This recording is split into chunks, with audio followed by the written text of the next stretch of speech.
But let me show you two pictures, and it's the same guy. It's me, in fact. One of them makes me look like I got short, normal legs. The other one makes me look like I've got long legs. It's the same guy. It's practically an illusion. You can change how you are perceived. You can change your look by dressing in a certain way. So understand, looking good when it comes to style is a lot about the proportions that you're creating. Maybe you want to create the look of shorter legs. Some people say, oh, don't do this. Don't go where your legs look short. Sometimes that look in street fashion, that is the look that you want. Really baggy, sagging jeans, very wide. You can see the underwear and it's just dragging. That is a look that can look really good for some people. Let's say you want to look like you have really wide shoulders because maybe your shoulders are a little narrow and you want to dress a little bit like that with a dropped shoulder. This is fine as well. Maybe you're a gym bro that wants to show off your muscles and you wear really tight clothes. Don't do that. There's not necessarily a right or wrong proportion, which is what I think many fashion bros get wrong. Having said that, one of the good tips that people give is the rule of thirds. You want to cut your body into thirds where you have a third top, 2/3 at the bottom, or maybe 2/3 at the top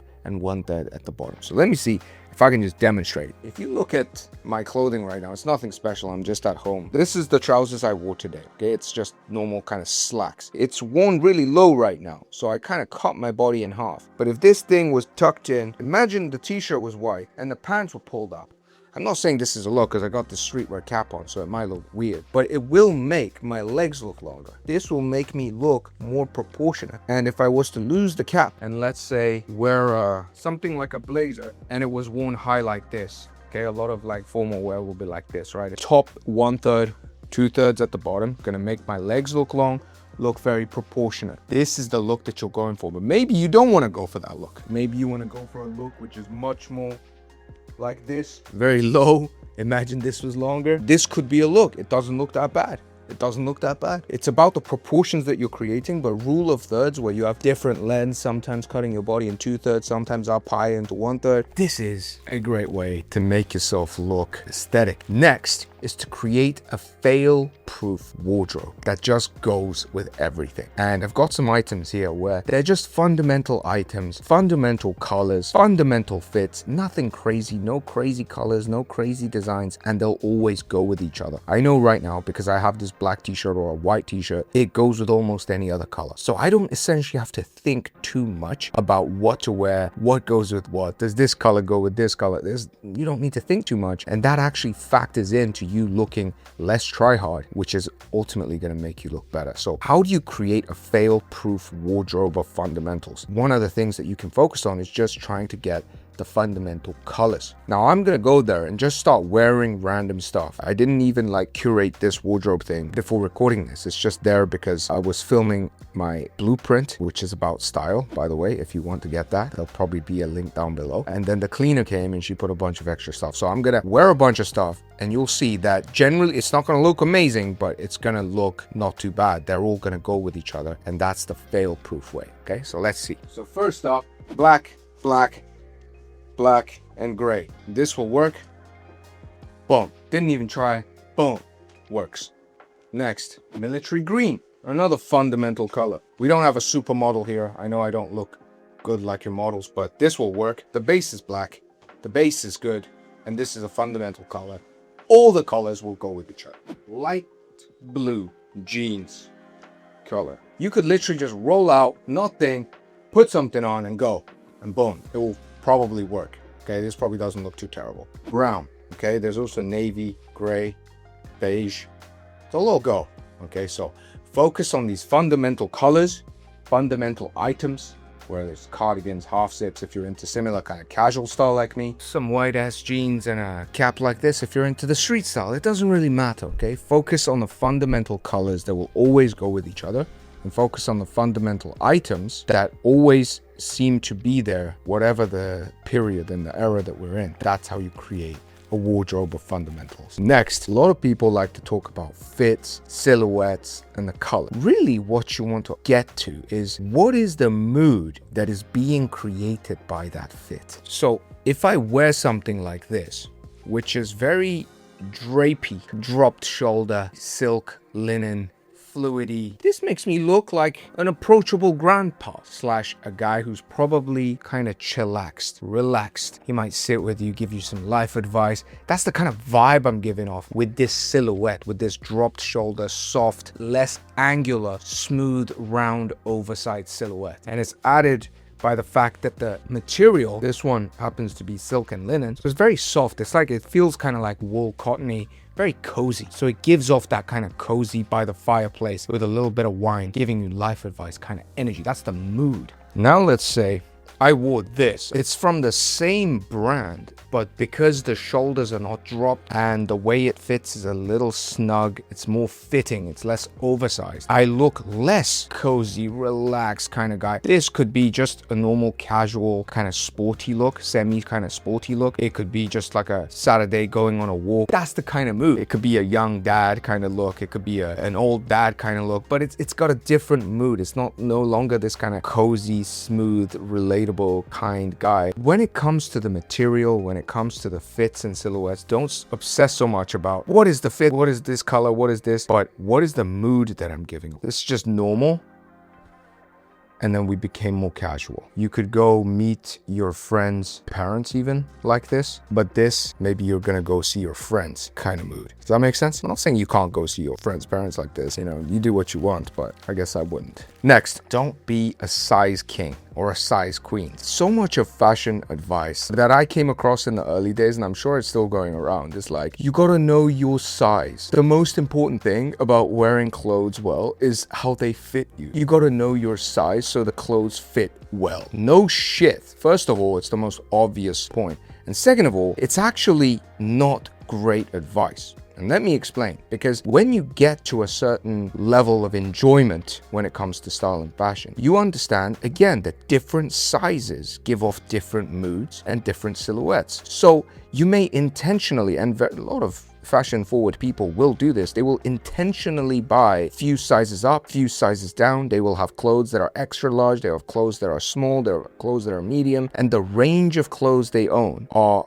quite varied in terms of the size. Because when you wear a t-shirt that's a little bit too big, that gives off a certain vibe. Imagine like a girlfriend wearing your shirt. It has that look. It has that romantic kind of Notting Hill the day after she slept over kind of look, energy, mood. You see what I'm talking about? That is a mood. In the same way, when you wear a t-shirt that's a little bit too tight, trying to show off your biceps like a gym bro, that is giving off a certain kind of mood. But if you wear that same t-shirt as an inner, almost like a tight tank top, and you wear a leather jacket on top, and you're not trying to show off your muscles, but you got something tight underneath, it's a smaller, more fitting one, but you got a looser kind of more, let's say, leather jacket on top, that's another kind of mood. So when you buy clothes that are a bit too small, you might wear it on the inside. When you buy a shirt that's too big, you might wear it over a hoodie. And becoming flexible with the different sizes of clothes, because they can give off different kinds of moods and silhouettes, that's where it's at. That's what's gonna make you better dressed over time. There's nothing wrong with buying your size, okay? That's better than buying the wrong size. But I'm trying to tell you that in order to really become better dressed, you have to let go of this fear of buying the wrong size. And you got to experiment with different sizes. And you may have felt this when you wore your friend's clothes or somebody else's clothes, and you're kind of like, that kind of looks good. It's too big or it's too small, but it kind of has that energy. The mood behind the size, that's what matters. And if you can curate that, that's what's going to make you better dressed. Next, have you ever gotten a haircut and then you looked at yourself in the mirror and thought, oh my God, this is a disaster. Every time you look at yourself, you almost don't recognize the reflection and you're like, whoa, how is this gonna stand? The same thing happens with new clothes. It's very rare that you get some new clothes, you wear it, and immediately it looks good. It's not going to be like that because it's been folded up. It's been just tightened in some vacuum packed plastic thing, and the fabric hasn't molded to the shape of your body. Just like a haircut takes a couple of weeks for you to get used to it, and then it looks natural on you, and you don't freak out whenever you see your reflection, and people don't freak out when they see you because you don't freak out and it just looks natural on you. That same thing is happening in the clothes that you wear. So let's say you got your new t-shirt or your new shirt and you just just got it out and it's got this like crease, like little angular little shoulders, it's not going to look as good as if after 2 weeks of wearing that thing, it's softened and kind of shaped around your shoulders in that certain way, and the clothes kind of become second nature. And because of that, it looks like the clothes fit you well. So a lot of people talk about fit. Oh, it's got to fit you well, as if it's about the size. And sometimes it's not the size, it's the attitude with which you wear the clothes. It's the way you move in those clothes, because it's so naturally become part of your body. And therefore it looks, even if it might be oversized or a little bit too small, it looks like your clothes. It just looks good. That's the realm of looking good. The realm of aesthetics is a little more than just getting the right size. New clothes are like a new haircut. You gotta wait a couple weeks for it to actually look good on you. That's where it's at. Nobody else is talking about this kind of advice. If you like it, drop me a thumbs up or leave a comment. And by the way, if you want my entire system for dressing well without trying harder, that gives you 12 fundamental rules that if you follow them, instantly improves how you look now and for the rest of time, then grab Effortless Style Blueprint. It's my system, simple system to dressing well every day without thinking, without trying, without even buying new clothes. It's gonna be golden, it's gonna change your look. Go grab it below. But that said, next point, wear it like slippers. Let's imagine that this cap or this watch, I don't have a watch. Let's say this was a Chrome Hearts ring. Wearing it like it's a big Chrome Hearts ring is the worst way to wear the Chrome Hearts ring. Whatever you want to show off, you know you want to show it off. I know you want to show it off, but between us, we keep it on the DL. You want to act like the last thing you want to do is show that off. When everyone's like polishing their little thing and like doing this so they can show off their belt and show off their watch and show off the new clothes, and they're wearing logos and they're all like, oh, look at what I got. I wish they freaking noticed. You do the exact opposite of that. The most lavish thing that you own, you want to wear it like slippers, like it doesn't even, it's just an everyday thing. So you don't want to show it off. You want to underplay it as much as possible. And that's when it looks good, because human psychology, when somebody's trying to really show something off, that shows insecurity. That shows that that new thing is something that's unusual to that person. But if the person is just normally existing with that cool stuff and he doesn't even need to show it off, and you find out somehow accidentally that it was actually something that was high quality,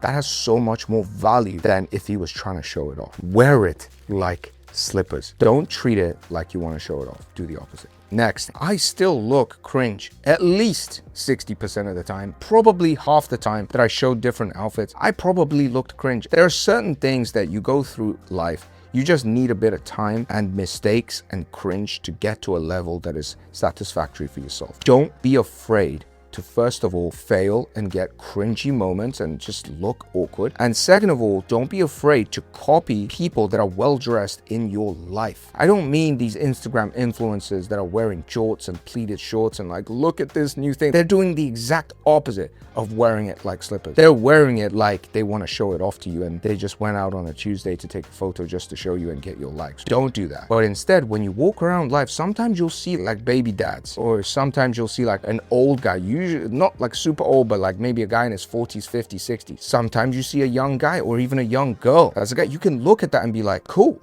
what the hell's going on? And your ability to deconstruct why that person looks good, not just their outfit, but why that whole thing looks good, that's directly correlated to how much you will be able to recreate that style. Because at first you'll just be like, oh, he has a gray hoodie, I'm gonna get a gray hoodie because I'm gonna then look like him. Wrong. He combined blue and yellow, so I'm gonna combine blue and yellow. Maybe some of you watch this and go, I'm gonna get that cap. And then you get the cap, you wear it, and it doesn't look the same. What's going on? Your ability to deconstruct why things look good, because sometimes it is the color, sometimes it is the item, sometimes it is the silhouette and the fit, but sometimes it's something else. Sometimes it's the material, sometimes it's the body language, right? So your ability to actually dissect and deconstruct why certain things look good will allow you to copy and steal like an artist people that dress well in your life, in your daily life. And that ultimately is going to allow you to practice and fail and practice and fail, which is the only way you're going to become better dressed. And there you have it. Those are the secrets to dressing better, as I always do, like nobody else has done it before. If you liked it, leave me a comment below. I love reading it. With that said, see you next week.